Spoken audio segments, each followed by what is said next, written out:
In this video, I'm gonna tell you how to get the best camera quality from your iPad for your photo booth. So if you're an iPad photo booth owner, this is the video for you to watch. Number one needs to be, right? The number one trick, have a newer iPad, right? There's really nothing you can do if you're using like the first iPad ever created.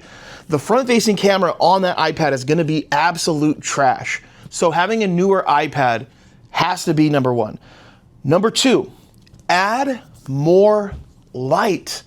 Yes, if you're not happy with the quality of your photos, the light is gonna help for sure. So just invest in extra lights, always have it with you.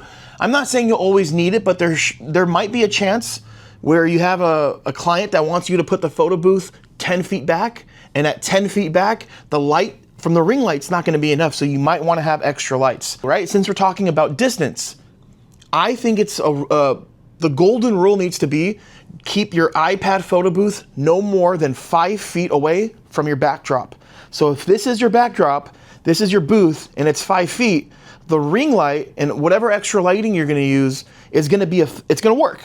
But the more you put your booth back, the less that your light will hit the subjects. The next trick here is to do manual camera settings.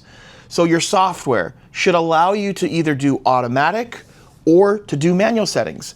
Automatic basically means that everything's gonna adjust, right? So your shutter speed, your f-stop, the ISO, it's gonna take care of all of that. When you have automatic settings, it's convenient, but one thing you do lose is quality, because the settings aren't really there to give you the sharpest image. They're really just there for the right exposure. But if you're doing a drop-off, do not do manual camera settings. You wanna do auto.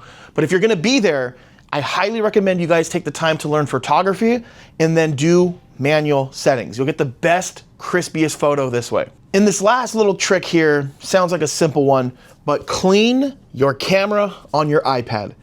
You'll see here, this one has a lot of smudges on it, right? And some photo booth owners don't take the time to clean this camera off, not knowing that there could be a smudge. And if there's a smudge here, obviously you could still see people in the photos, but it will be soft.